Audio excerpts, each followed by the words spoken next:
there were plenty of runners on for her to knock in, and that's been a big change because of who's at the top of the lineup. That's Kristen White in the leadoff spot, and the Super Regional in Knoxville is underway. 83 degrees and humid here in Knoxville at first pitch, with the sun trying to fight through the clouds.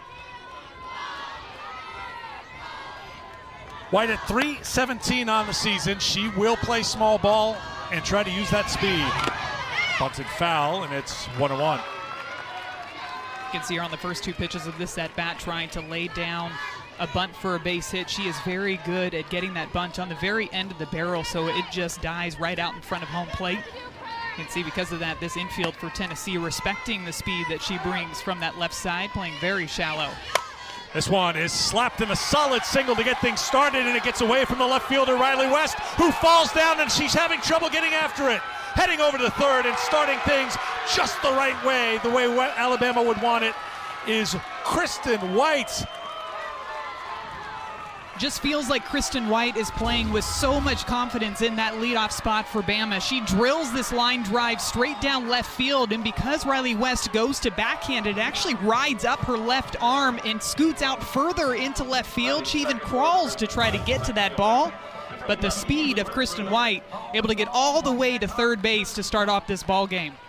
Scored a single and an error on the left fielder, West, who's played a very good left field for Tennessee. So an early start here for Alabama with White. Nothing small ball about that. That was a solid shot to left. Well, and the benefit of being able to bunt at the consistency that she's been able to do this season is it brings everybody in, so you can go to that power slap.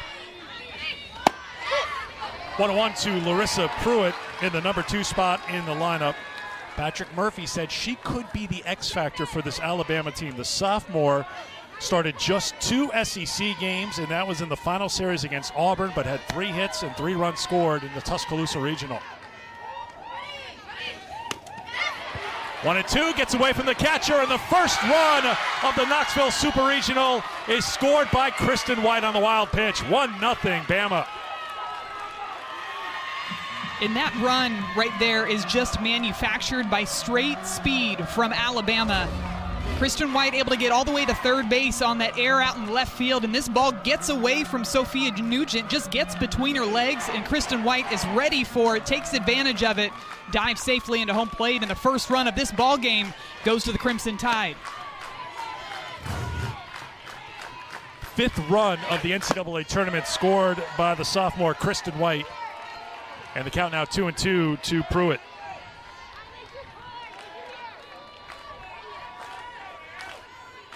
So the first punch thrown by Kristen White and Alabama. A single, the error, and a wild pitch from Tennessee. So a couple of mistakes from the Lady Vols, helping put Alabama in front.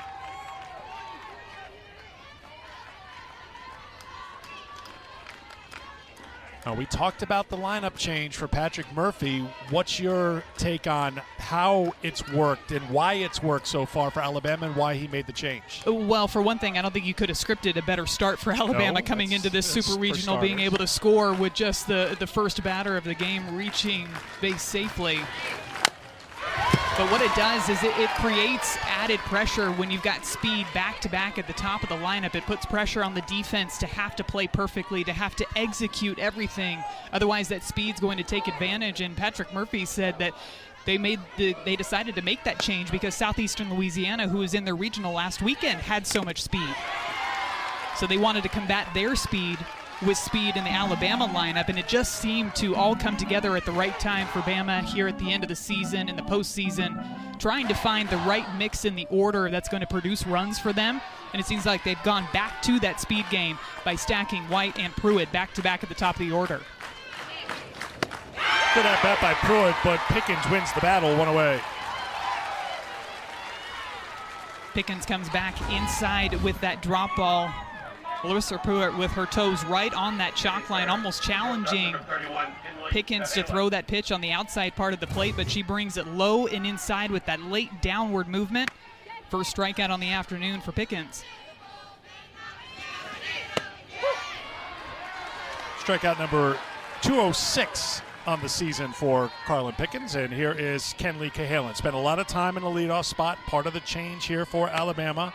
She's got a 6-game on-base streak, had 3 hits, 5 runs batted in the Tuscaloosa Regional. 0-2. That is the nasty pitch for Pickens. She'll bring it 76 miles an hour, but when she pulls the ripcord and it comes in there fluttering at 64. Yes. Not your typical change-up speed for most pitchers across the country. Just missed. It's 1-2. Good location there. 0-2 pitch goes with the drop ball away. After you get the batter to think about that off-speed pitch, that change-up coming in at 64 miles per hour, it's impossible to be on time for both of those pitches, especially when she's bringing it in there 74, 75 miles per hour. Called strike 3. Back-to-back strikeouts for Pickens. 2 down. You've seen her grow in the confidence in that changeup, too. That was a challenge that Coach Karen Weekly said to Carlin Pickens in the offseason, needed her to become better with the command of that pitch, knowing it would be a huge factor for her in her sophomore season. And for her to throw 2 in that at-bat, both of them for strikes, just shows you how much confidence she has in that pitch. Ball 1 to Jenna Johnson in the cleanup spot. 5 for 9 in the Tuscaloosa Regional. 3 runs batted in, 3 runs scored. Jenna hit leadoff in 31 games this season, now batting cleanup here in the Super Regional round. That one is line foul, and Kayla Bro showing she still has a very quick first step, ducked out of the way in the first base coach's box. I think a smile on Jenna Johnson's face, too, as Kayla Bro's got a big smile down in that first base coach's box. I'm surprised she didn't try to lay out and go for the diving catch over there. She almost laid out, but that was in a stumble mode and not in a aggressive athletic mode. 1-1. 2-1 to Johnson. Now the first inning against Southeastern Louisiana. Bunt single, infield single, RBI single, bloop single, bunt single, double by Dowling off the wall, swing and a miss by Johnson. Hevelin had an infield single. Valentine had a solid single. 8 batters up, 8 hits. And when it was all over in that first inning, 9 runs on 10 hits for Bama.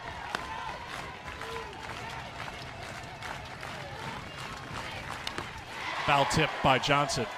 Good things can happen when you're able to consistently put the ball in play, and it's no secret when you look at Alabama's numbers, they're not going to hit a ton of home runs as a team, and that's something that they've evolved and discovered as this season has gone on and figured out what are some other ways that we can produce runs.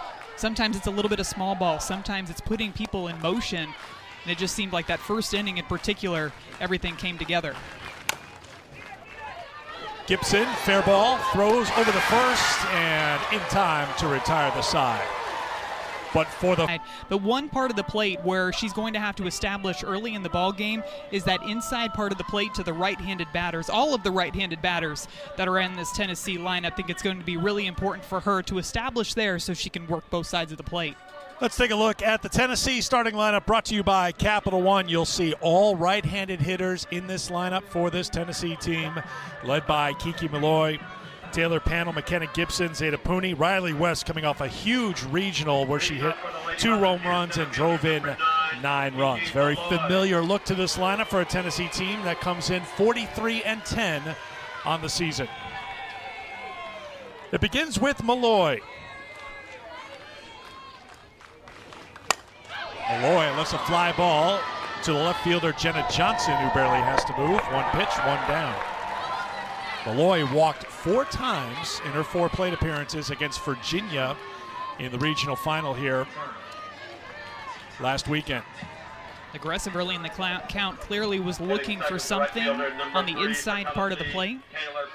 Just missed it, but a lot of high fives as she heads back into that dugout. So executing the game plan from the very first pitch of this ball game. Taylor Panel swings at the first pitch, and with 2 pitches, there are 2 outs. Kristen White's got it in center field. Well, looks like Tennessee's mindset is to be aggressive and hack early and often. You know we like to use our context clues up here in the booth, Yes. and context clues are telling me that Tennessee came into this ball game wanting to be aggressive early in the count and not let Kayla Beaver get ahead in the count on them. They also know that Kayla Beaver loves to throw strikes. That one misses to Boot Gibson for ball 1. Karen Weekly in her 23rd season as Tennessee's head coach, 1,084 wins and counting at UT. Women's College World Series a year ago in that opening game in Oklahoma City.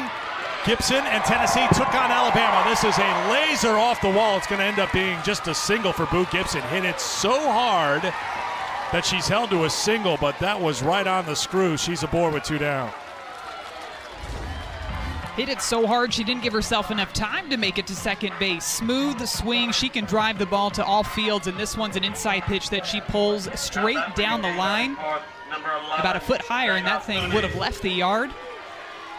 But all 3 balls that have been put in play now by Tennessee, all pretty solid barrels that they've been able to find.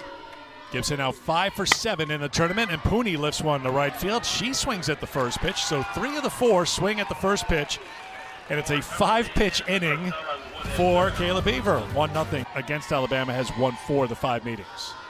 Alabama has a lead after 1 inning here in Knoxville in this 2024 postseason meeting. I told you, it really does feel like a postseason tradition to have these two teams matching up against each other. Of course, this guarantees, you talked about context clues, if 2 SEC teams are playing in a super regional, this guarantees there'll be an SEC team in the Women's College World Series. I think your math's right on that one. I'm calculating that over here as well. 7 of the 16 teams in the super regional round from the SEC. And Marley Giles playing in the NCAA tournament. And she is hit by a pitch. She's aboard here to start the second inning. Will there be a dispute on this, though, because our home plate umpire, Tatum Stotling, is calling together the umpiring crew. Hard to tell from that angle if it hit possibly the back foot of Giles. Giles sold it right away, and they're going to go to a review here, it would appear.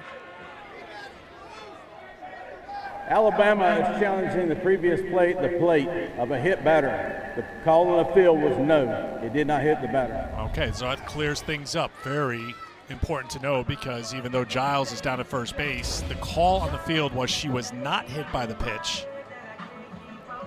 Just hard to tell from that angle if the ball changed direction at all. I feel like you see it on the down angle, and it kind of gets a smidge horizontal. Now again, when we start using those qualifiers, kind of smidge looks like smidge. Yes, I threw smidge in there just for you, just to see if you're paying attention. You always do. That might not just a little bit, but Bailey Dowling squared the bunt, pulls it back for ball 1. Things are happening fast in this game. Everybody hit by a pitch on the first pitch. Tennessee swinging at the first pitch, and 3 of the first 4 batters. I think you probably could have fit the entire length at the bottom of the first inning in the length of that video review that we just had. Sad to say, you're right. Dowling out in front of the plate. This is enough to get the runner over. So Giles down the second with 1 away. Good execution by Alabama. Again, the small ball just trying to find a way to put the ball in play, advance that runner over into scoring position. Looked like they were thinking about laying down a sacrifice bunt, but putting down a bunt against 74, 75 miles per hour with movement is easier said than done. They decided to just swing away, put it in play. Big cut by Hevelin for strike 1. Not a lot of home run power in this Alabama lineup. Hevelin's got 6 of the 39, though, on the season.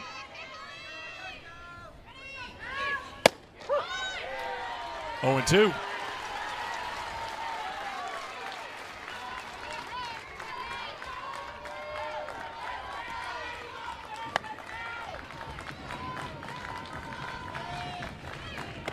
That's skipped up and stopped by Sophia Nugent behind the plate, ball 1.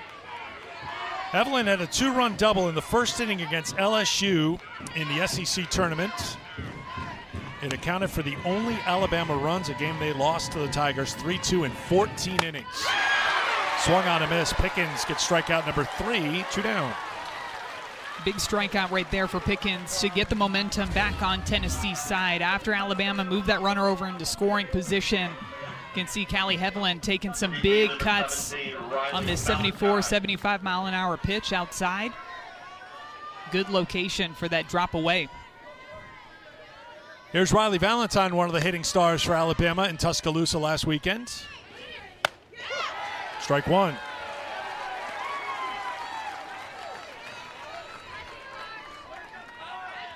Valentine in her first year with Alabama after transferring over from Texas A&M.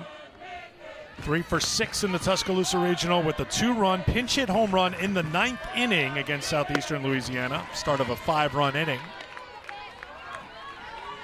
And we got to talk to Coach Murphy about that pinch hit home run and just told her he wanted her to do something different in that at-bat, get underneath a low pitch, and she did more than that. She launched it out to left field for that pinch hit home run.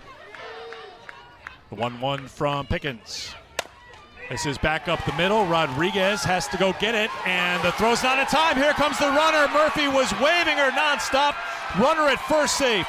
Runner at the plate safe. 2-0 Bama. Manufacturing runs with the speed and with the aggressive base running. Marley Giles starts on second base, gets a great jump here. This is a ball hit right back up the middle. Destiny Rodriguez has to go a long way, throw off balance. And when Julia Kutzway-Yiannopoulos stretches for that throw over at first base, you can see her in the background. Marley Giles, no hesitation. Murph running down the baseline with her, and she scores on that infield base hit. A little disappointed he didn't slide in as well. He was going stride for stride. 2-0 Alabama here in the second. Strike one to Emma Broadfoot, the number 9 hitter. In hindsight, perhaps the better play for Rodriguez at second would have been to come to the plate because it took so long for her to get there. You're in a split second, you're thinking, I still can get the runner at first, but Valentine was safe by a couple strides. A couple of options on that ground ball, and because you're right, Eric, because she had to travel so far up the middle, would have been really hard to get her out at first base. You could even do a fake pump to first base and see if you could catch Marley Giles off of third, or, like you mentioned, just throwing it straight home to cut down that run.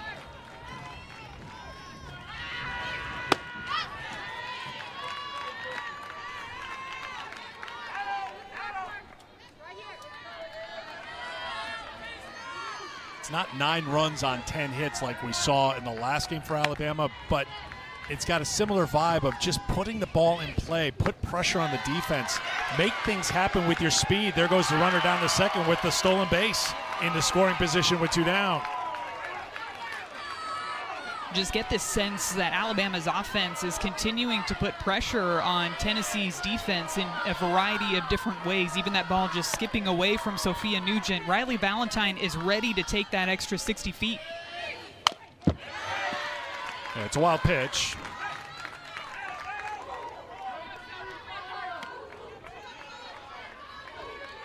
Broadfoot battling, 184 on the season, 1 for 8 in the NCAA tournament.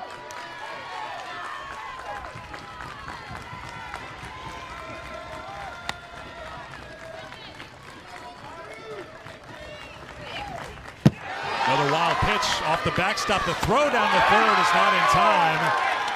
So Valentine at third. 2-2, the count now to Broadfoot. You can see some of the infielders coming together just to have a quick word with Carlin Pickens in the circle. This changeup, she just hangs onto it a bit too long, and so it sails over the head of Sophia Nugent. Another 60 feet for Riley Valentine as she dives headfirst into third base. And sensing the pressure that Alabama's offense is putting on her defense. Coach, there is no pressure on us. Keep loose. Play free like you have nothing to lose, and that's been the vibe so far here. And he's been kind of leading the cheers and the charge down in the third base coach's box. This is a line drive to right and gloved by Panel to retire the side, but well struck by Broadfoot. Alabama adds a run to go on top.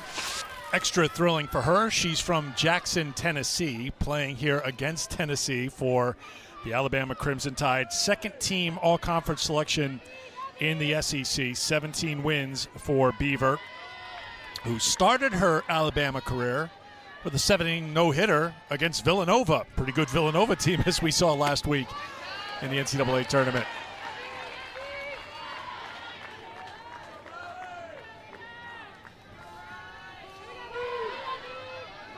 Beaver gave up just 1 earned run in the Tuscaloosa Regional, and she's got a 2-0 lead here against Tennessee. That's fouled off by Riley West. Like you heard her talking about, too, of course, her first super regional, but there's a level of familiarity, too, with these two teams matching up just a few weeks ago during the regular season in a 3-game series. Tennessee ended up coming out on top by winning the first 2 games of that series, but in Game 3, Kayla Beaver got the start, and she was outstanding. Only gave up 2 hits that entire game. Both of those hits went to Kiki Malloy, and it's because of her ability to adjust game to game with the same offense. 2-1 to West. The adjustment that she made in Game 1 to Game 3. Game 1, pretty much working on the same plane with her drop ball and her screwball inside to the right-handed batters. Game 3, working more diagonally. She said that was something that she worked on, working the curveball away from the righty and the rise balls up and underneath the hands. Being able to change the eye levels, change locations is so important, not just when you're facing the same offense multiple times in the same season, but when you're facing an offense like Tennessee, when they have the explosive power top to bottom, you really got to do whatever you can to mix up your game plan, try to keep them on their toes as much as possible. See that pitch right there, 71 miles per hour, and even Riley West, she knows she might have missed a good one there. That's the pitch that she was trying to get up and underneath the hands, leaked a little bit too far over the plate. I'd imagine that's something she wants to get more on the inner half, but because she's changing that eye level, these batters are having to completely adjust their barrel angle to get solid contact. Ground ball to seconds. Evelyn over to first. West is retired for the first out of the second. So she told you yesterday, Kayla did, that she doesn't watch a lot of film. And she even said, like, I know that sounds horrible. I just like to show up and pitch. But you can tell she's processing things because you've seen the breakdown, and you just showed it there from the 2 appearances against Tennessee. She'll make those adjustments. She'll try to stay a step ahead of what the hitters are trying to do. And she's reading swings and tendencies. There's a fly ball to the center fielder, Kristen White. Another aggressive swing by Tennessee. Sophia Nugent on 1 pitch is retired, 2 down. I think a lot of it, too, has to do with the trust that she has in all of her pitches, working every part of the zone, reading the offense, especially a righty-heavy offense like she's facing in Tennessee, but the trust that she has in pitching coach Lance McMahon as well over there, calling the pitches, knowing that he's doing a ton of film, he's doing a ton of research, and they're constantly communicating with each other throughout the ball game. Strike 1 to Destiny Rodriguez. Sophomore second baseman at .266 on the season and 2 for 8 in the NCAA tournament.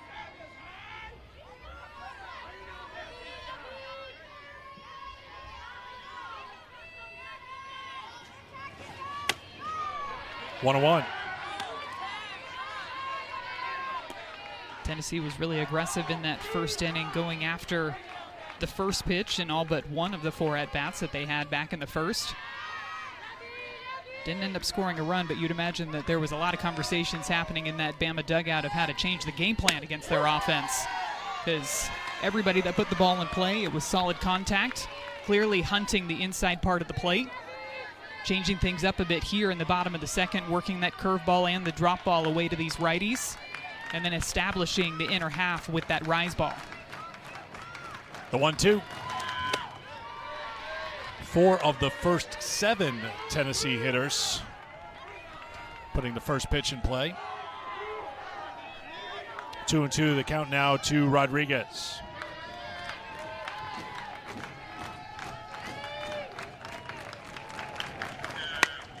Little soft tap, the second baseman moves back on it. Hevelin's got it, and it's a 1-2-3 inning for Kayla Beaver. And they put the first 2 runs on the board here. I love that shot of Kayla Bro, who's in her first year as the Alabama assistant coach, just hugging it out with Kristen, because you know they probably spend as much time together as any other coach-player relationship for Alabama because of the way Kayla played and because of the way Kristen plays. I got a chance to catch up with Kayla a little bit yesterday about working with both Kristen White and Larissa Pruitt, having moved them up in that 1-2 spot in the order. Just about some of the things that Kristen White has been working on throughout this entire season to get more height on the chops when she slaps it down into the dirt. Working on her craft when it comes to the bunts and the power slap like we saw back in the first inning, driving that ball out to left field. It's got to be a great resource to have when you've got Kayla Bro on the coaching staff, who was so successful with the slap game in her time.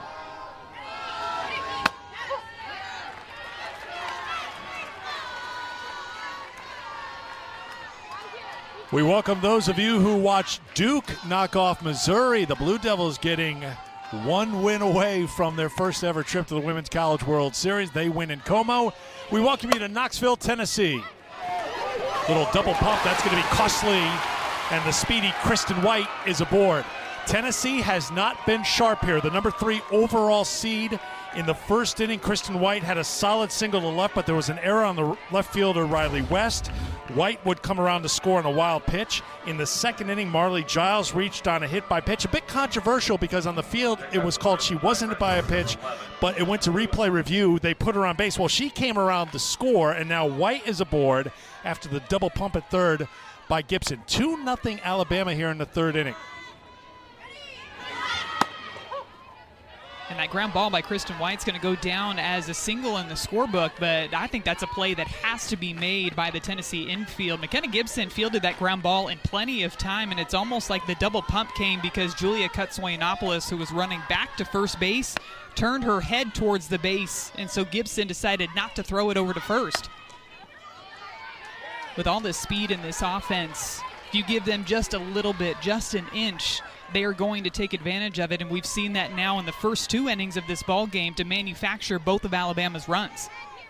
The breakout for Alabama was in the regional final last week against Southeastern Louisiana. They had 9 runs on 10 hits in the first inning. Gibson boots this one, and everyone's safe again. Alabama putting the ball in play, putting the pressure on Tennessee. Tennessee not handling things very well here on their home field.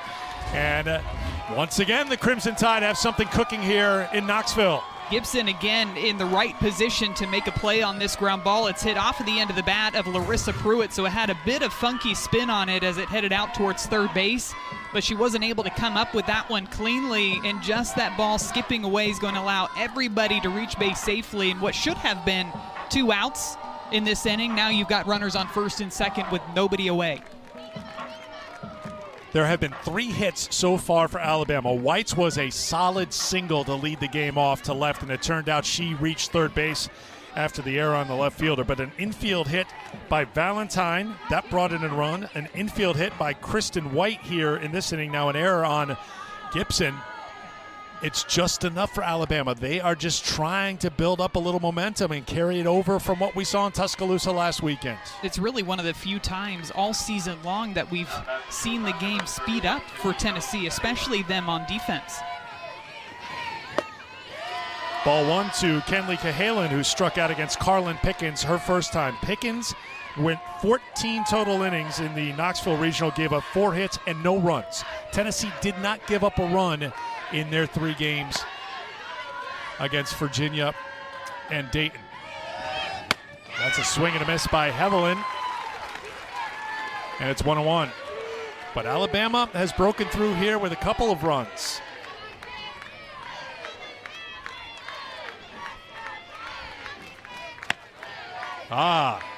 The rally worm makes its first appearance. Kutsoyanopoulos, I don't know if they got there in time. They did. Good job by Rodriguez, hustling over to first base to retire Cahalan. No challenge from Alabama. Runners go on to second and third with 1 down. It's a really difficult ground ball to execute, especially with Kutsoyanopoulos being a lefty. And look at how far up the middle Destiny Rodriguez starts on this play. Has to catch that one on the run and barely gets her foot on first base in time to get Cahalan out, but still a productive out. Moved both runners now over into scoring position with just 1 away. Infield in for Jenna Johnson.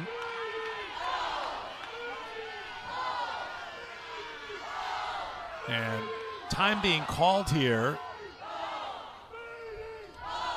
No conference. I don't think anything's been charged here. Just a little bit of a pause, and we're ready to go. Second and third with 1 out for Alabama. Ball 1 to Johnson. Johnson is 5 for 10 in the NCAA tournament. Grounded out to third her first time.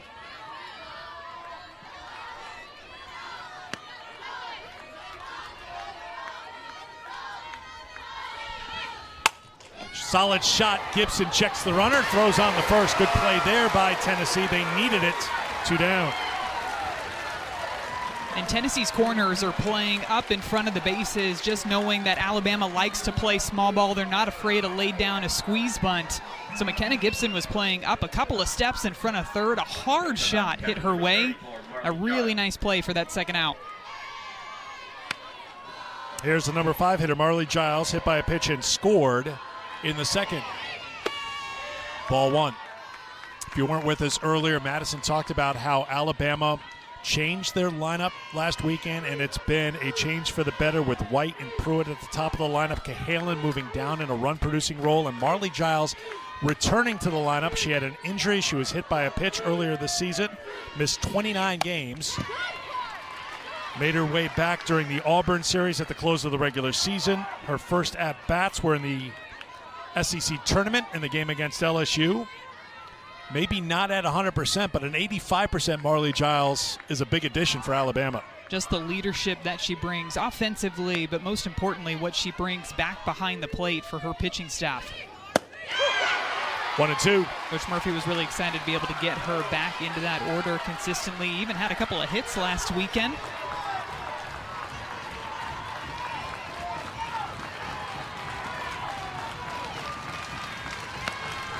Tennessee crowd a little stunned by how things have started here in Knoxville, making a little noise now. That's skipped up. Good play by Nugent.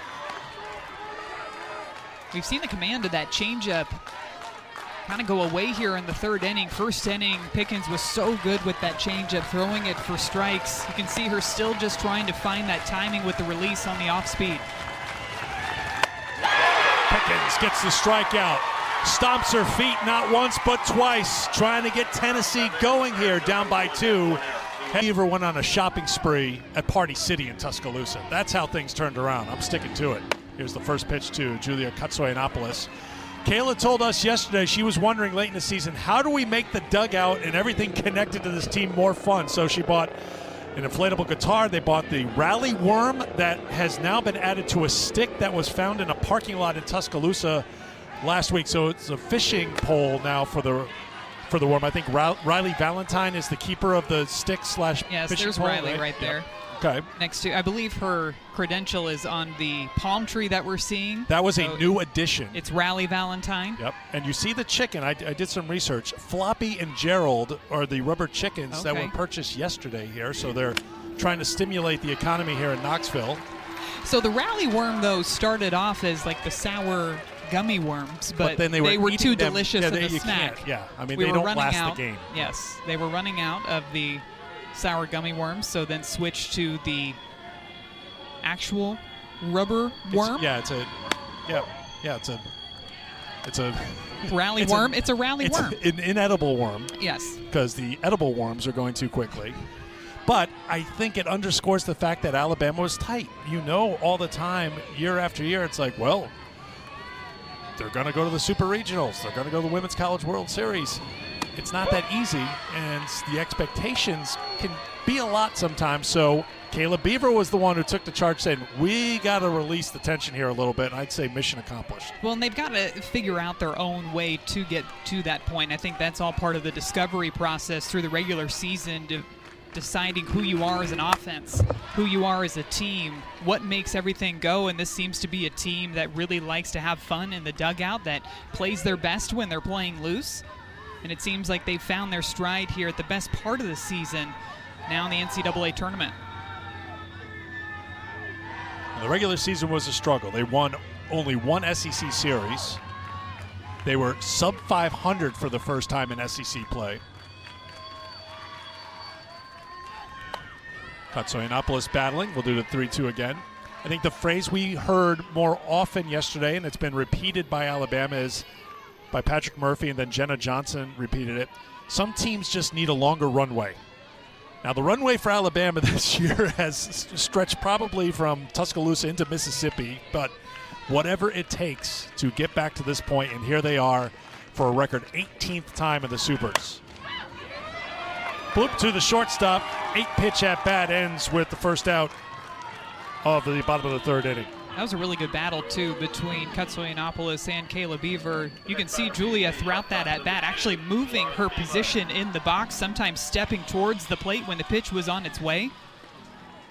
trying to see if she could bait Kayla Beaver into throwing in a specific location. Ends up jamming her up on that fly ball out to shortstop. Strike one to the number 9 hitter, Laura Mueller, junior shortstop at .279 on the season.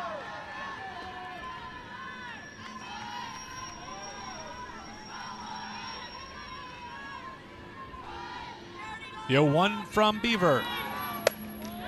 1-1. You take a look at this Tennessee team. They've got the 2 top pitchers in the SEC, Peyton Gottschall and Carlin Pickens. You've got Kiki Malloy, McKenna Gibson, Riley West. Karen Weekly was making the argument that this player right here, Laura Mueller, could be the team's most valuable player this year. That's popped up, headed to foul ground, and in play. A little bit of a breeze blowing from behind home plate, and that helped out Broadfoot to make the play. 2 down. We'll get into that Mueller story later, but she's the starting shortstop. The regular shortstop was injured, and Mueller stepped into that role, and you know how important that shortstop position is. It's so big to be able to have the solid defense because, of course, you want to make all the plays that come your way, but the confidence that it gives your pitcher in the circle when you're able to make not just the routine, but the exceptional plays behind them gives them a feeling of freedom in the circle just to trust their spin and trust their movement and let their defense work behind them. Kiki Malloy 0 for 1. Flied out to left in the first.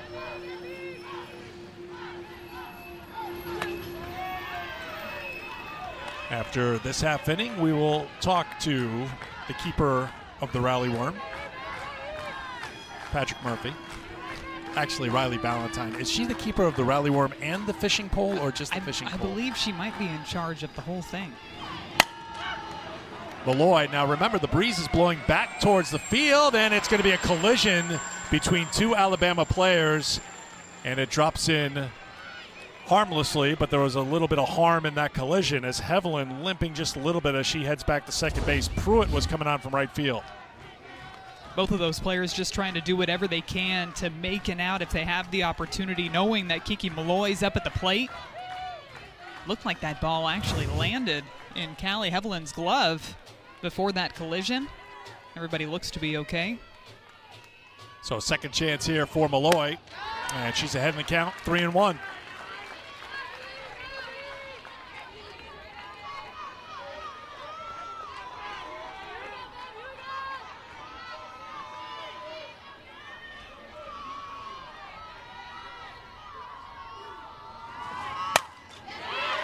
Aggressive swing on the 3-1, fouled off. Count now full with 2 down here in the third.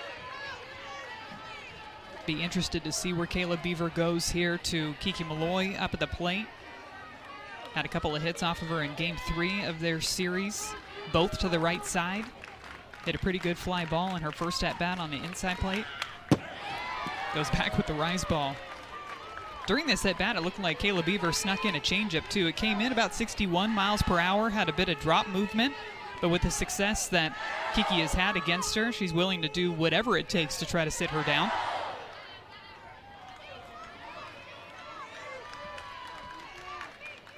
Another 3-2 to Malloy.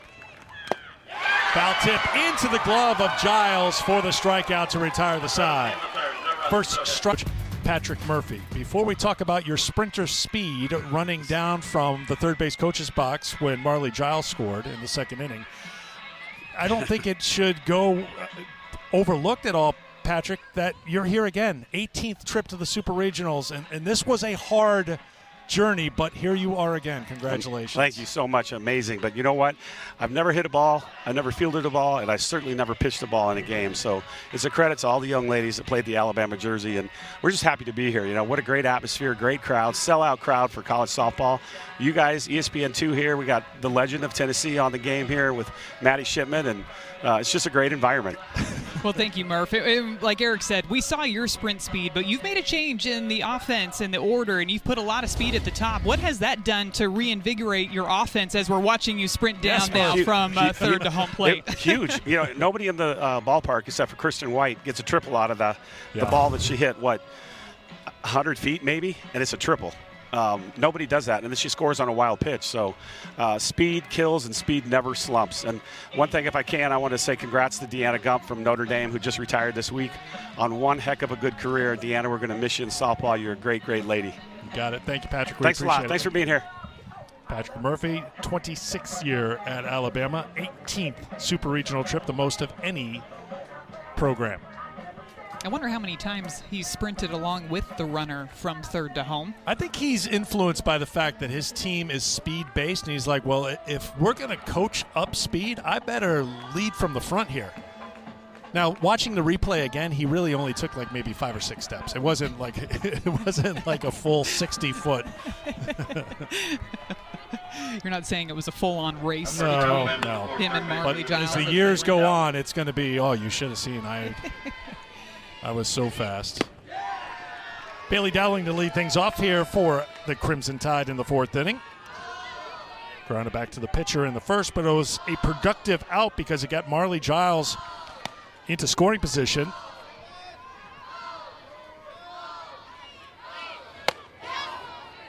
And Giles would score when Riley Valentine reached on an infield single.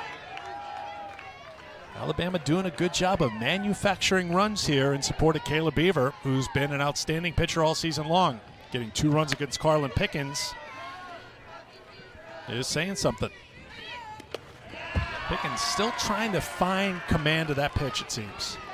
Almost looks like maybe at times she's slowing down her delivery a bit, trying to focus on the command of her pitches. And Eric, you get the feeling that this inning in particular, it's really important for Tennessee's defense to have a clean, solid inning because Alabama just continues to build on the momentum throughout this ball game. There's a strike. Picked up the velocity again, 74 miles per hour, but you're starting to notice as this game goes on, the pitches that are missing well outside of the strike zone, even the ones that are bouncing down in the dirt, seem to be that changeup, seem to be that off-speed pitch. 3-2. And if you're going to get that call, that drop ball low and outside at 75 to these righties, I'd just keep on hitting that same exact spot.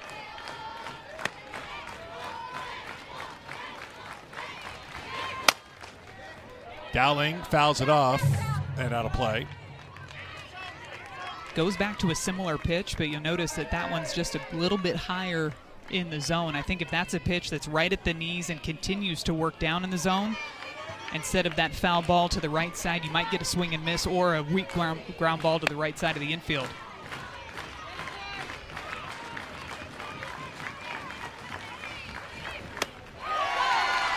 Dowling walks, and the leadoff batter is aboard for the 4th straight inning for the Crimson Tide.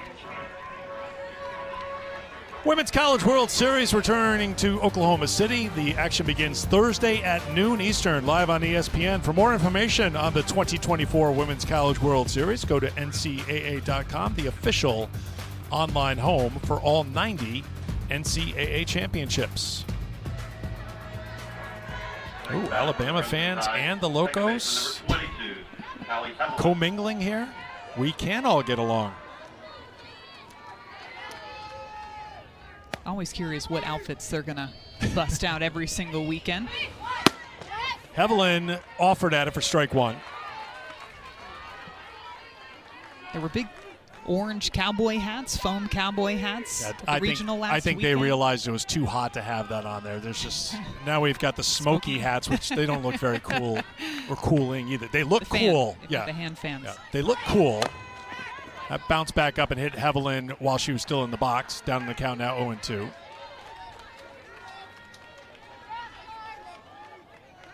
Great fan support. As Patrick Murphy mentioned, a sellout crowd here in Knoxville for Game 1 of this Super Regional, facing their longtime rivals.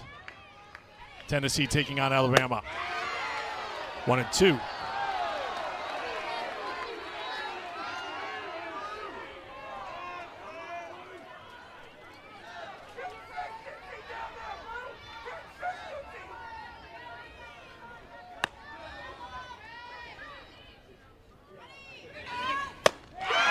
Pickens gets the strikeout. That's number 5. One away. big at-bat here going up against Callie Hevelin, who's trying to move that runner over into scoring position, but Carlin Pickens settles in against Hevelin, gets a big strikeout, goes with the rise ball. Didn't quite get the call that she wanted on the changeup, maybe missed a bit high in the zone, but comes back with that speed and gets another strikeout. Riley Valentine steps in with one down. Skipped up for ball one. Valentine hit a ground ball that took forever to get to Destiny Rodriguez at second base. Marley Giles was at second, took off on contact. Patrick Murphy just waved her around third, didn't break stride. She scored on the infield hit, and now stealing second is the pinch runner, Kinley Pate. You can kind of see the infielders coming together here. I'm surprised that nobody's calling batter interference when Sophia Nugent went to throw the ball down to second base. She actually hung on to the ball, but when you watch Riley Valentine and the way that she followed through with her swing, it almost looked like she stepped across home plate. And I guarantee that's exactly the conversation that Coach Karen Weekly's having with our home plate umpire here, talking to her about Riley Valentine stepping across home plate. Take another look at the swing and miss here. It's that follow through that way. The replay that overturned the hit by pitch, and now no interference called on Valentine. So far, Alabama's taken advantage of the call that went their way earlier. Let's see what they can do here. Crimson Tide 1 for 6 with runners in scoring position so far, with Pate at second and one down. 1-2 the count to Valentine.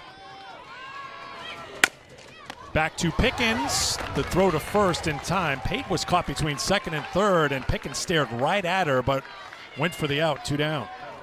It almost looked like for a second she thought about trying to get Pate into that rundown between second and third base, but just decided to get that sure out over at first. You can see her taking that big jump with that ball back to Pickens, but as soon as she sees that release to first base, ends up continuing on to third. Emma Broadfoot, number 9 hitter, takes ball one. Now remember, Pickens has thrown 3 wild pitches here in this game so far. First one led to White scoring the first run for Alabama. So Pate in the ready position at third. 2-0. Almost seemed like a bit of frustration from Carlin Pickens, too, after not getting that call on the changeup on the first pitch. Looked like a pretty good pitch outside. Called for a ball and then throws another one outside of the zone. One of those drop balls inside. That misses. It's 3-0. Pickens has hit a batter and walked a batter in this game. We'll talk with head coach Karen Weekly after this half inning as she's fighting to get control here for Tennessee.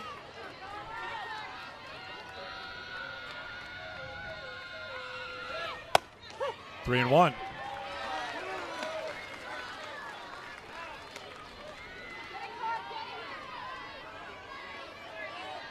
Already 74 pitches thrown by Carlin Pickens. 45 strikes, 29 balls. In on the hands, bloop to Mealer at second, and that will retire the side. Karen Weekly will join us when we come back to Knoxville. It's 2-0 Bama. These first few innings from you down in the dugout around your team. They're not tight at all. I actually think they had just too much adrenaline in that first inning. Interesting. We made some uncharacteristic, defensive miscues. That's not like us. We just rushed on the base hit to left field. Just keep it in front and keep it a single. And we just got going too fast, didn't communicate real well on that ball at the middle where we had no shot at first. So, no, really, they're good, and I actually think we've taken some good swings. We're really close to squaring some balls up. Yeah, I was just going to talk about the offense. This is the third game this season that you guys have faced Caleb Beaver. Early in the game, very aggressive, early in the count. What do you think they need to do to put some more balls in play? Just keep swinging. I'm actually pretty pleased with what we're doing offensively. Defensively, we've just let leadoff runners on and then just kind of rush some plays. But I like the way we're swinging, and I think we keep doing that. We'll score some balls up. All right, Karen, we appreciate it. Thank you so much. Thank you.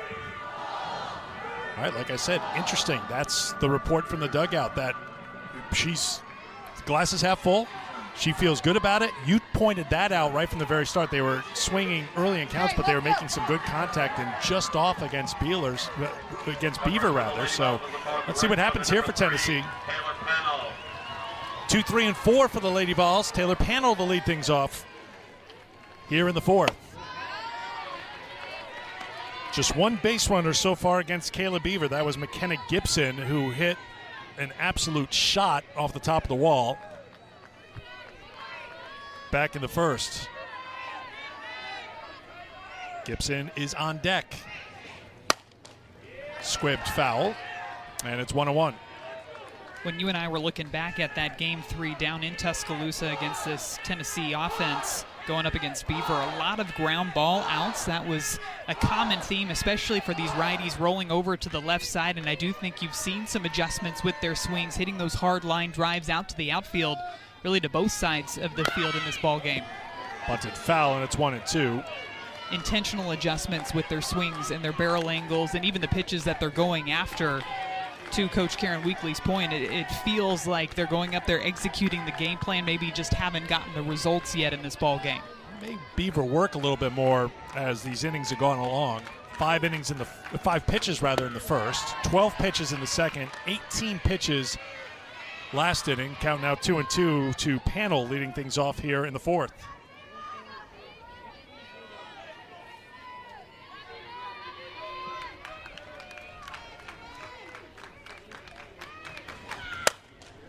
That's out of play.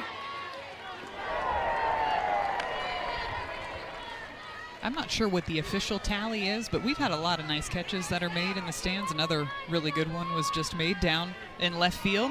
Maddie, it's super regional time. Even the fans have to You got to step it up, right? Supers. Mission accomplished.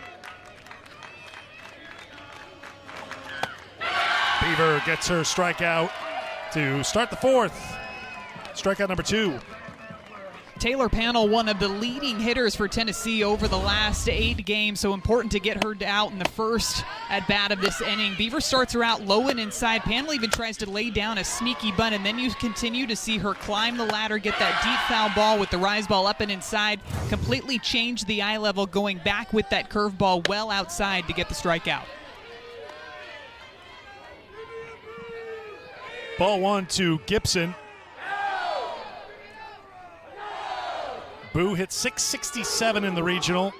Had a hit in the first against Beaver. 2-0. I'd imagine this at-bat they're going to stay primarily on the outside part of the plate, a mix of drop balls, curve balls, because of how hard Boo Gibson hit that ball out to left field in her first at-bat.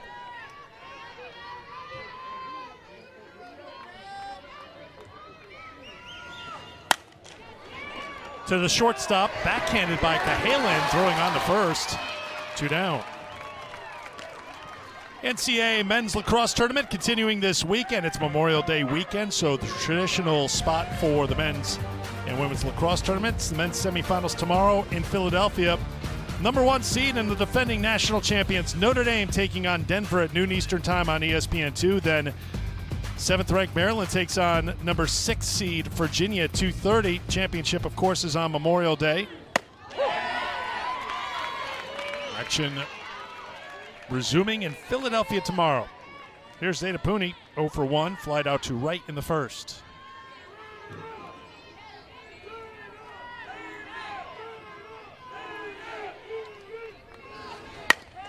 Back to the pitcher, Beaver to first. It's a 1-2-3 inning for the 3rd consecutive inning. And any other rings you want to display? Yeah, I don't think you had to try very hard to get her display her Oh no, she already had that idea. She's like, no, I'm way ahead of you. They're already packed. They're ready to go. Yes. It's interesting. You were talking to Kayla before the game. You two are friends now. Back in your playing days, this will just give you a little idea of the Tennessee-Alabama thing. I don't want to say that you disliked each other. You didn't know each other. You didn't talk to each other. We wanted to beat each other every single time that we were on the field. Absolutely. Ultra competitors, and a little conversation here after Kristen White fouled off that ball. Ready to resume play here in the top of the 5th. White's 2 for 2 with the run scored. Rodriguez, the flip to Katsoyanopoulos, and White is retired for the first time. One down here in the 5th.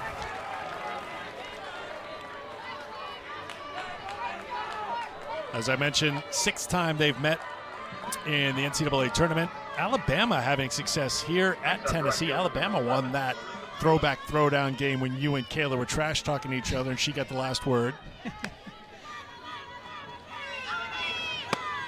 Every SEC team made it to the NCAA tournament. 7 teams still standing in the Super Regional round. This is the 12th ever All-SEC Super Regional, but the first in 3 years. Kentucky, Alabama back in 2021. We were there for that, right? Does that yes, ring that a bell? was in Tuscaloosa. Yep. 2-0 the count to Larissa Pruitt. Pruitt 0 for 2, struck out in the first, reached on an error in the third. 2-0 Alabama, run in the first and a run in the second for the Crimson Tide. Only one of the 2 runs earned against Carlin Pickens, who has not been as sharp as we've seen her, especially down the stretch for Tennessee. Well, and she's fallen behind again to Larissa Pruitt, 3-0, now having to work her way back in this at-bat. 3-1. It's really been the difference in the command of the changeup in particular. I think that's what's hasn't been as consistent for her today. And because she's been so far outside of the zone, some of the marginal pitches that she is throwing in there, she's not getting those calls. Gets one there. That location low and outside with that drop ball. It's just going to be the ability for her to be able to pound the same spot over and over again.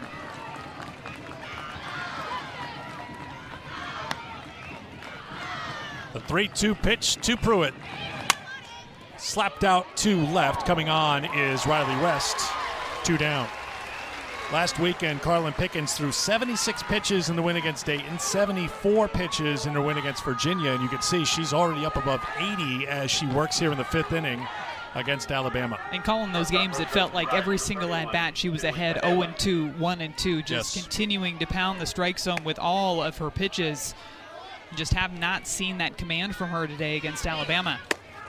Even that right there, you can tell just how far outside that pitch is missing, and also the drop in velocity going down to just a mere 68 miles per hour. It's still coming in there pretty hot. But you can tell that she's really thinking about hitting those locations when you see that velocity start to vary the way that it has. 2-0 to Cahalan, who's 0 for 2. A reminder, Pickens in the regional, 14 innings of work, 4 hits, no runs, 1 walk, 19 strikeouts, 1 hit batter. A whip of 357.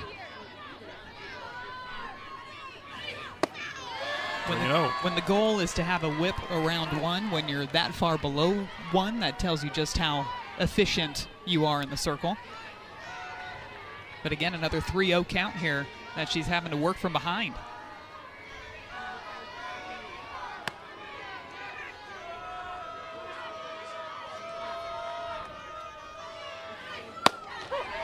Three and 1. Cahalan bringing a 6-game on-base streak into the Super Regional round. 3 hits in Tuscaloosa, including a triple, 5 runs batted in. Pickens, swing and a miss. Now 3-2.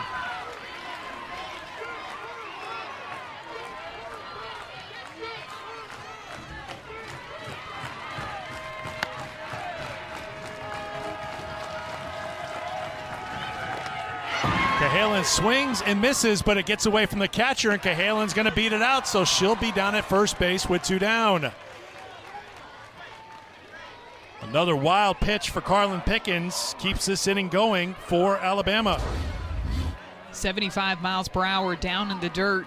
Nugent makes a really good play on this one after it hit off of the backstop, tracked it down in a hurry, makes a good throw to Katsoyanopoulos at first base.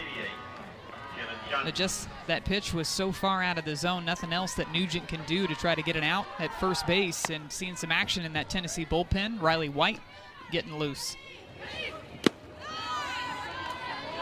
scored a passed ball on Nugent.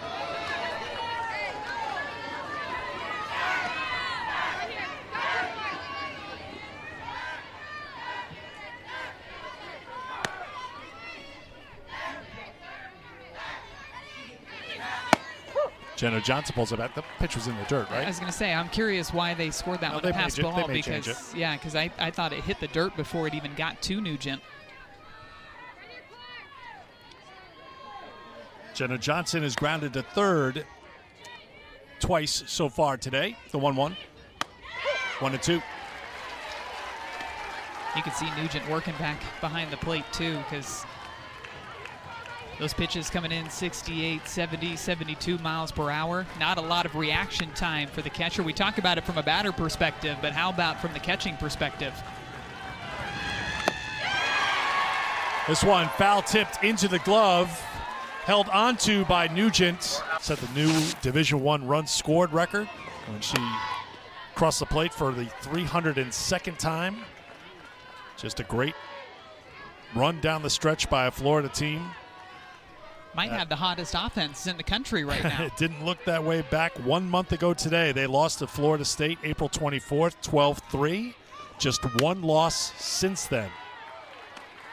It's been an amazing run for the Gators to get now one win away from the Women's College World Series. They're another one of those offenses, too, that has that great mix of speed and power. And you think about Kendra Falby and Skylar Wallace with the speed, and Jocelyn Erickson and Corby Otis have been huge transfer pickups for that Florida Gators team this year.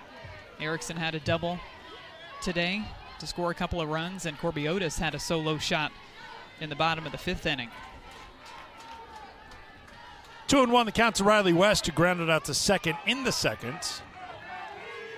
West in the regional final win over Virginia was 3 for 4 at the plate with a home run and 5 runs batted in. One of 2 home runs she hit here in the Knoxville Regional. 10 in a row retired by Beaver.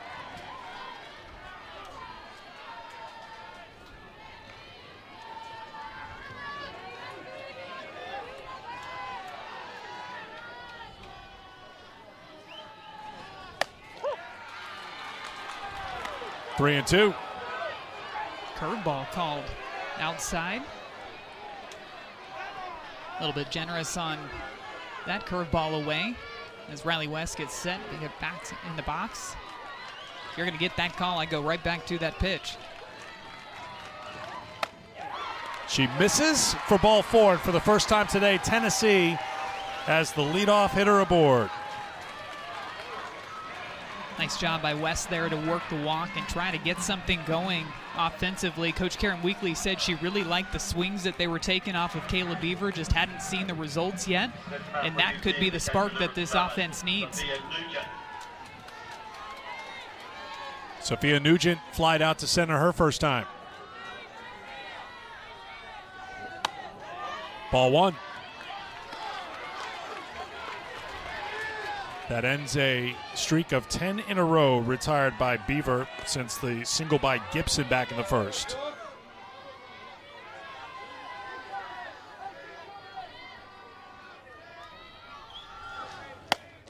One and one.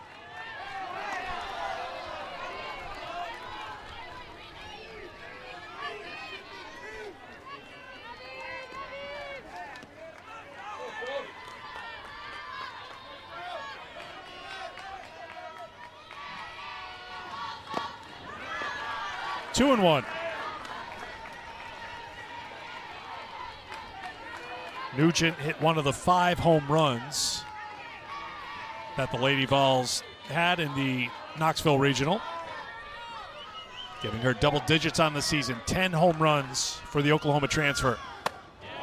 That misses. It's 3 and one. Back-to-back solid at-bats by Tennessee to start off this bottom of the 5th inning. Taking some of those close pitches, especially the rise balls up and into the righties, oftentimes are really hard to lay off of, but that last take right there to get it to a 3-1 count, it's a good take by Nugent. Big swing. There goes the runner trying to steal second, and safe at second is Riley West.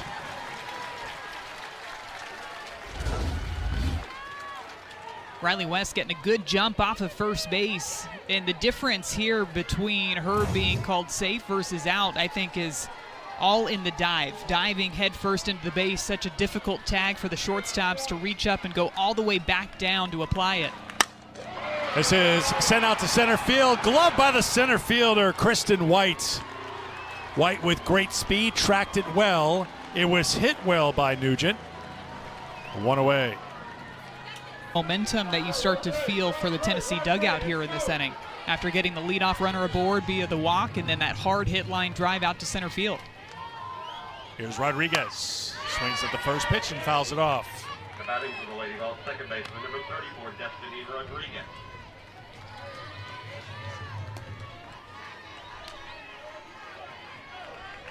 Rodriguez popped out to second. Her first time.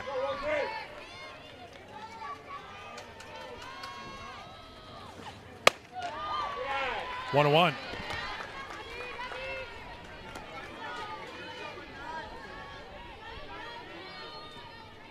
Fourteen pitches thrown by Kayla Beaver this inning. 8 balls, 6 strikes.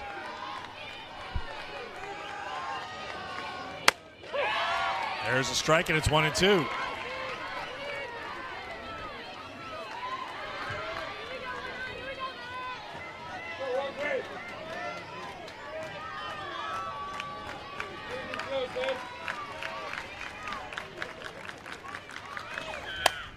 Popped up. For the second time, it's to the second baseman, Hevelin. 2 down. It's worth mentioning again that Beaver had success in that Tennessee series, started 2 games.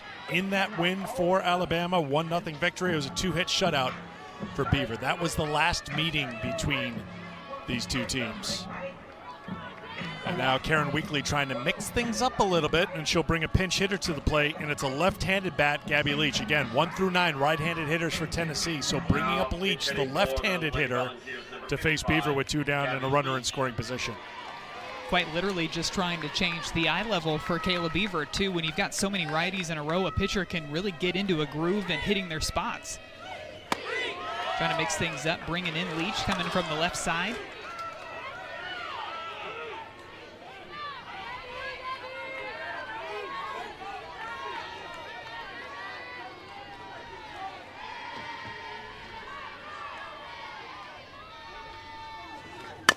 Leach chops it to second. Hevelin bobbled it.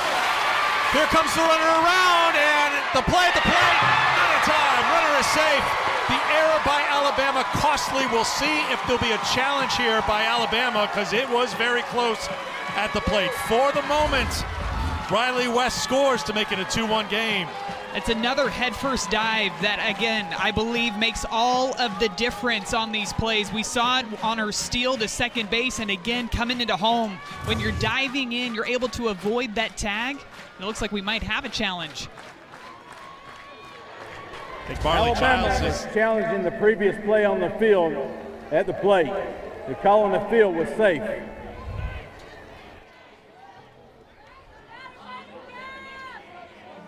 Going to take another look at this one here in Pittsburgh. Does that left hand get to the plate before the glove gets to the backside of West? It is close.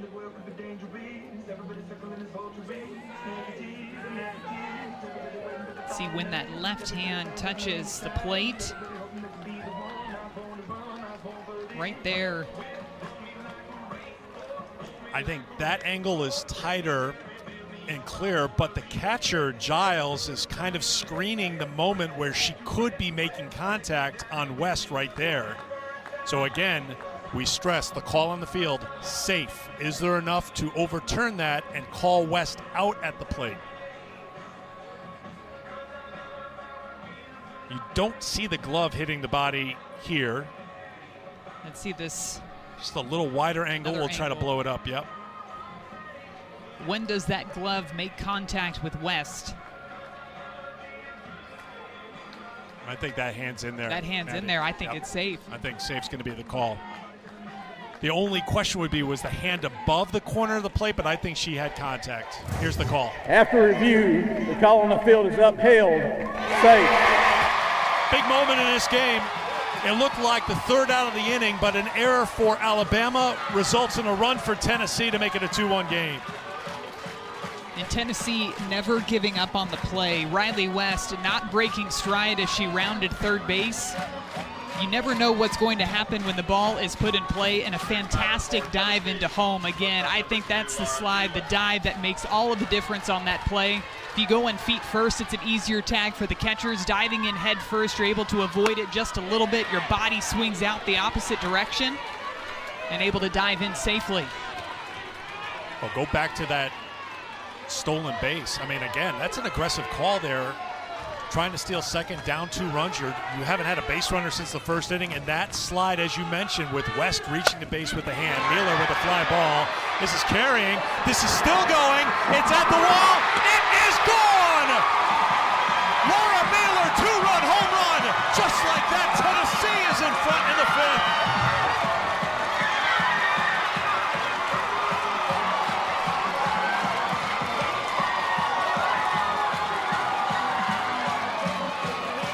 It just felt different in this inning, in the bottom of the 5th inning, when Riley West was able to reach base via the walk. You could just almost feel this sigh of relief for this offense, and they have just exploded, taking advantage of that miscue in the infield, and then Laura Miller following it up with this big swing, gets a rise ball up and in, barrel underneath that pitch, gets the backspin, gets the carry, and it carries on out of the yard for a 2-run shot to give the Lady Vols the lead.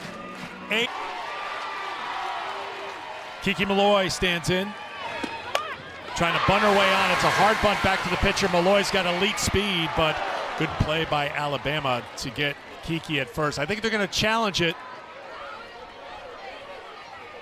Kate Malveaux, the first.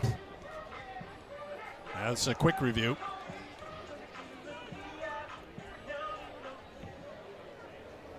After review, the call on the field is upheld. We have an out.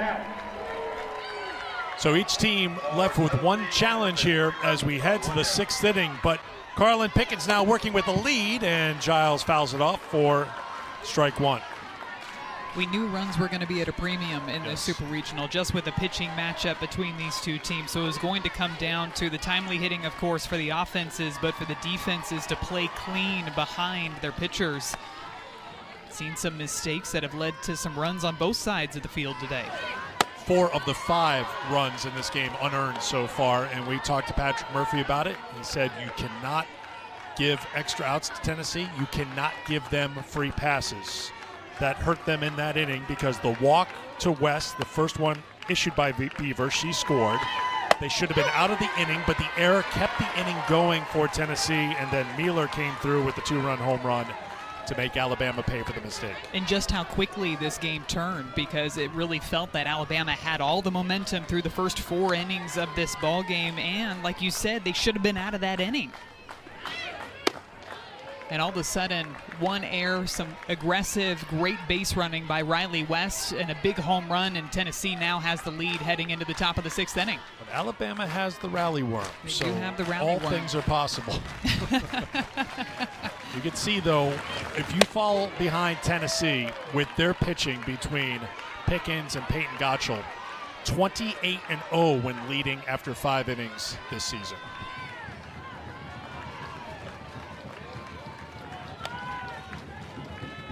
Three-two pitch to Giles. Solidly hit to center field. Malloy short hops it. It's a leadoff single for Marley Giles. She's aboard for the 2nd time today. Really nice piece of hitting. Just smoked that line drive out to center field. It looked like Kiki Malloy for a second thought about trying to dive to maybe rob Marley Giles of a base hit, but because it was hit so hard, it just dove straight down into the grass. A sliding stop on the short hop out in center field. Solid single to start off the inning for Bama. Speeds a changeup and an off-speed curve that she'll bring in there. Really going to command the strike zone, and right there pumps in strike 1 to Bailey Dowling. And you'll see her after every pitch. She'll make eye contact, point to her infielders. She'll sometimes get closer to second base than the circle after a pitch. Dowling carries one deep to left. This is off the wall. Played by West. sliding into third, in time! Giles thrown out. The defense there for Tennessee. One away. You can see just how fired up Peyton Gottschall is with the play by her left fielder, Riley West. This one hit hard off of the bat of Bailey Dowling, off the wall. A really good relay in, wasting absolutely no time in the strike throw to McKenna Gibson on the fly from deep left field. A great tag applied by Boo Gibson as well, right in the front of the base. Can just see the passion coming from everybody on the field, knowing just how important it was to get that out at third base. Remember, West had the error at the start of the game when she misplayed the single by Kristen White. White reached third and she would score on a wild pitch. Riley West gets a shot at redemption and makes the most of it with the assist from left field. Textbook relay in from left field, reading it off of the wall and left. It's going to bounce pretty hard because it was hit so solidly off of the bat of Bailey Dowling. Turns, doesn't take a ton of steps, just fires and throws a strike on the money right to McKenna Gibson. Good tag, making sure she gets it down in front of the base. Cannot be executed any better than what we just saw from that relay out from left. So we saw Kendall Clark in the on-deck circle, but instead it's Lauren Essman who's the pinch hitter here for Hevelin with one down.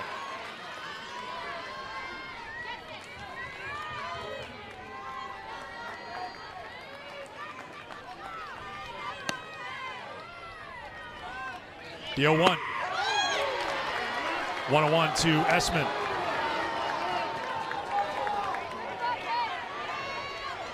Dowling at second after the double.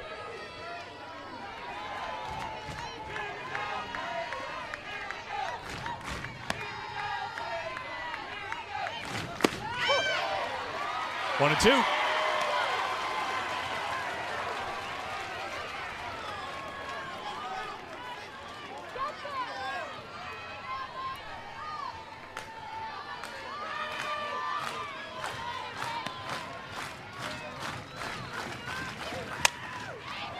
Base hit up the middle.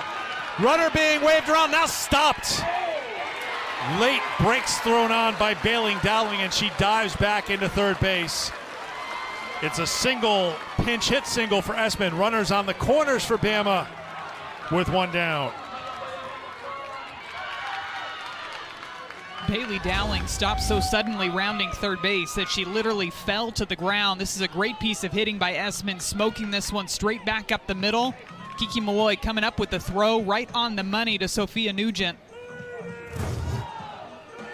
Looked like Nugent saw Bailey Dowling putting on the brakes, so came out in front of home plate to get that throw.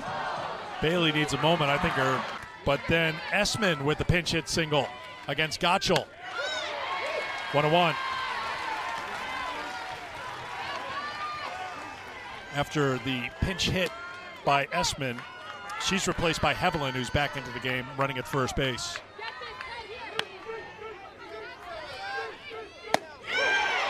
One and two. Gottschall just pumping in those backdoor curveballs, and you can see Riley Valentine taking them, thinking they're going to miss way off the plate inside, but it's the late sharp movement back over the plate where she's able to get those strikes and those calls on the backdoor curve. Two down. And this is what staying in and around the zone does. You get the batter thinking you're going to come straight back to that backdoor curveball. Well, she changes the eye level again, and she goes with the rise ball. It's a big swing and miss for the second out of the inning. Here's Emma Broadfoot, lined out to right in the second, popped out to short in the fourth against Pickens. Ball one.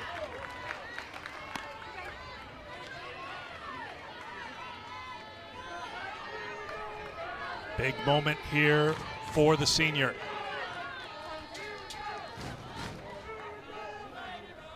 And Karen Weekly coming out to talk to the plate umpire. Quick chat.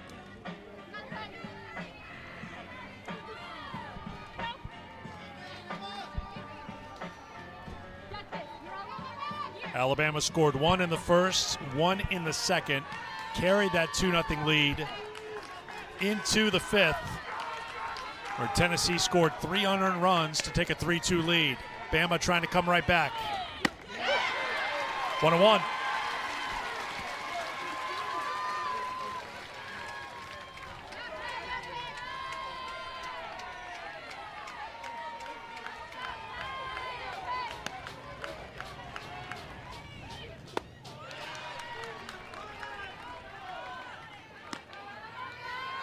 Two and 1 the count to Emma Broadfoot.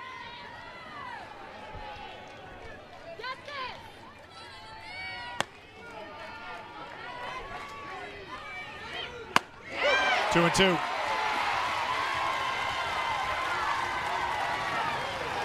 Those in orange or the Summit blue getting on their feet to make some noise here.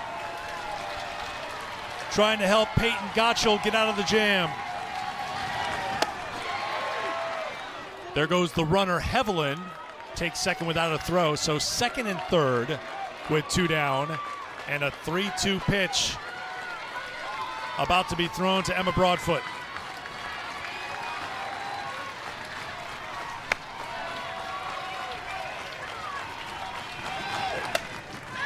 Out of play.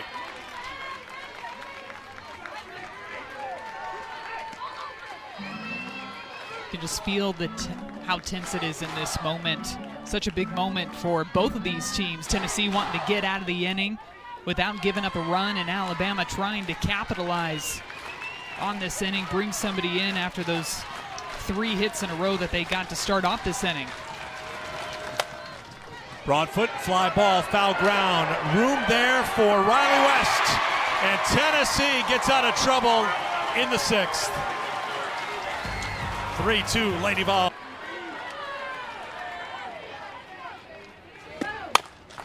Chop to the shortstop, played by Cahalan. Long throw in time, 1 down.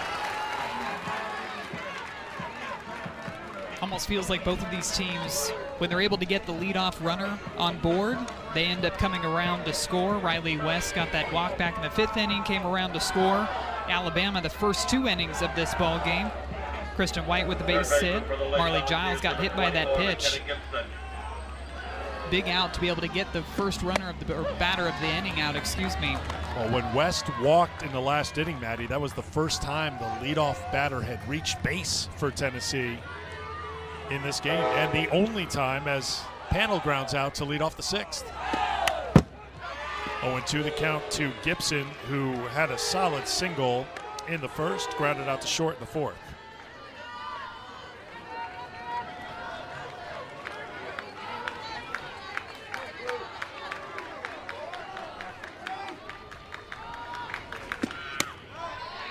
Tennessee would love to get some insurance because Alabama in the 7th will have the top of the order.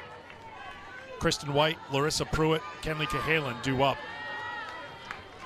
Alabama has stranded 7 runners, Maddie, 6 in scoring position, soft liner foul. So they've had their opportunities. Patrick Murphy talked about it with us in game that he wished they had chased home another run or 2 in the early innings when they had threats going against Pickens, who did not have her best stuff today. You just can't help but get the feeling that out that Marley Giles made diving into third base, the great relay by Riley West, was huge. Gibson caught looking, 2 down. It just felt like in that play, Alabama had an opportunity to score more runs in that top of the 6th inning, and they just weren't able to do that because of that first out being made over at third base. One of the rules of softball, right? You never want to make the first out of an inning over at third base. And with Marley Giles running around second, she had that play in her sight line the entire time and still decided to try to take that extra base, and it ends up being costly. Pooney 0 for 2. Back up the middle, she's 1 for 3. 2-out single for Zeta Pooney, her 4th hit of the NCAA tournament. Give credit to Tennessee. We talked about it with Karen Weekly in game. I brought up that they looked tight because they made a couple of errors. There were some wild pitches. They didn't look sharp, and she just thought they had too much adrenaline. Well, when given the chance to make a play, you see the pinch runner coming on Katie Taylor. Riley West made a play. Give her credit for making that play, that throw. Gibson with the tag at third to get the out. And you want to have that aggressive mindset, and you don't want to reel back on that aggressiveness. You still want that, but just channeling it into making the right decisions on the field, and that was absolutely the perfect way to execute that relay in from left field. Had those great dives around the bases, too, on the stolen base, and even her scoring at home, diving in head first. Those little things make all the difference when it comes down to these super regional postseason games.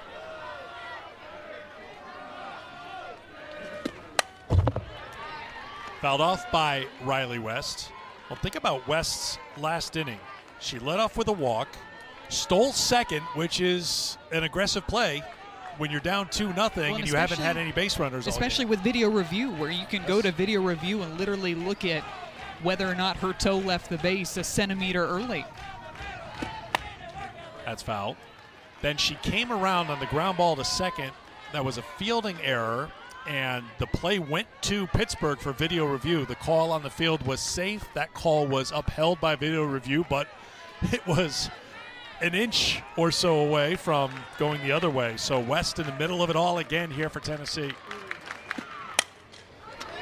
Lifted out to left field, coming on quickly is Jenna Johnson to retire the side. We head to the 7th inning here in Knoxville with Tennessee up top of the order for Alabama. White, Pruitt, Cahalan due up. Peyton Gottschall throws ball 1. Remember in Tuscaloosa when Alabama beat Tennessee 1-0 in the previous meeting between these two teams? It was Kristen White who had the game's lone RBI, giving Bama that win. 1-1. And game 3, it was Peyton Gottschall that got the start for the Lady Vols. Kenley Cahalan, who was batting in the leadoff spot at the time, ended up with a triple down that right field line. Tennessee made the pitching change, brought in Carlin Pickens, and then it was that infield base hit that gave them the lead. The bunt is foul, and the count is now 1-2 to White, who singled and scored in the first, reached on an infield single in the third, and grounded out in the 5th. Now 7 for 13 with 5 runs scored in the NCAA tournament. Playing her 10th game in the leadoff spot. Alabama winning 7 of the previous 9. Close, 2-2. It's a good take by Kristen White and a nice location too. 1-2 count. Fans don't like it. I think it was the right call, much to the chagrin of that specific fan. 2-2.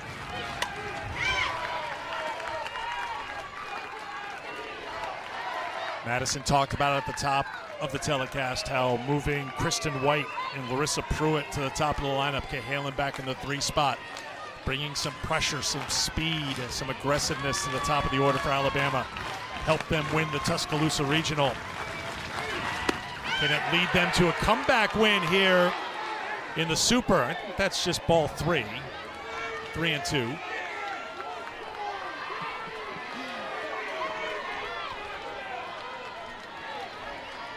Kristen coming back, getting the bat, resetting, and ready to go.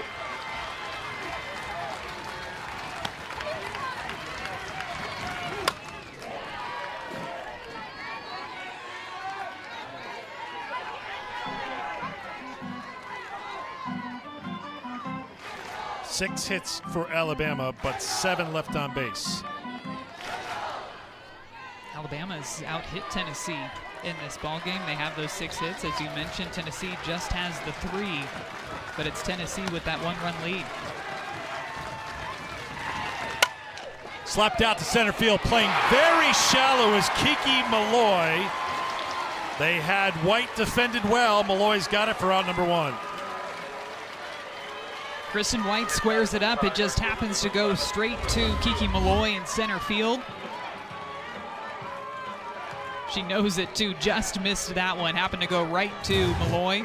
Not much you can do when you square it up, and it happens to go right to the defender.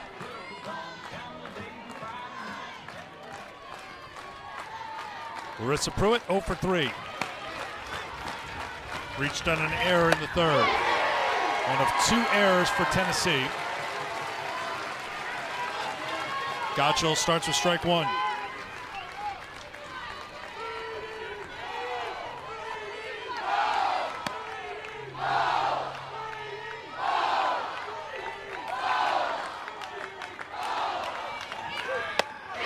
Two.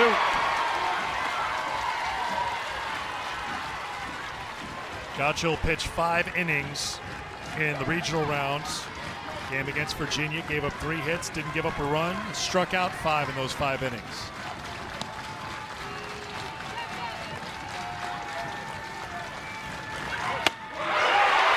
Two down.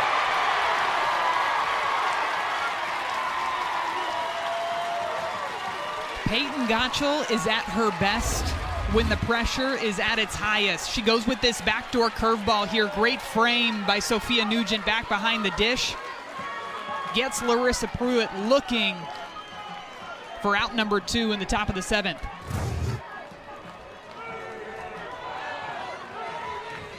It's up to Kenley Cahalan, the sophomore, who's 0 for 3. First time facing Gottschall, who came on in the 6th inning for Carlin Pickens.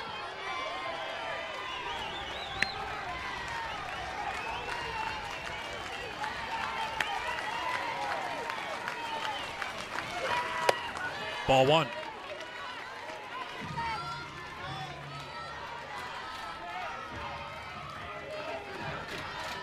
Alabama's had at least 1 runner on base in the first 6 innings today. They've had their opportunities to add to their run total. Fly ball to left field. Riley West calls for it, and Tennessee comes from behind to win game 1 of the Knoxville Super Regional. 3-2 the final.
Carlin Pickens now working with the lead, and Giles fouls it off for strike one. We knew runs were going to be at a premium in the Super Regional just with the pitching matchup between these two teams. So it was going to come down to the timely hitting, of course, for the offenses, but for the defenses to play clean behind their pitchers. Seen some mistakes that have led to some runs on both sides of the field today. 4 of the 5 runs in this game unearned so far, and we talked to Patrick Murphy about it. He said you cannot give extra outs to Tennessee. You cannot give them free passes. That hurt them in that inning because the walk to West, the first one issued by Beaver, she scored. They should have been out of the inning, but the error kept the inning going for Tennessee, and then Mueller came through with the 2-run home run to make Alabama pay for the mistake. And just how quickly this game turned, because it really felt that Alabama had all the momentum through the first 4 innings of this ball game, and like you said, they should have been out of that inning. And all of a sudden, one error, some aggressive, great base running by Riley West, and a big home run, and Tennessee now has the lead heading into the top of the 6th inning. But Alabama has the rally worm, so have the rally all worm. things are possible. You can see, though, if you fall behind Tennessee with their pitching between Pickens and Peyton Gottschall, 28-0 when leading after 5 innings this season.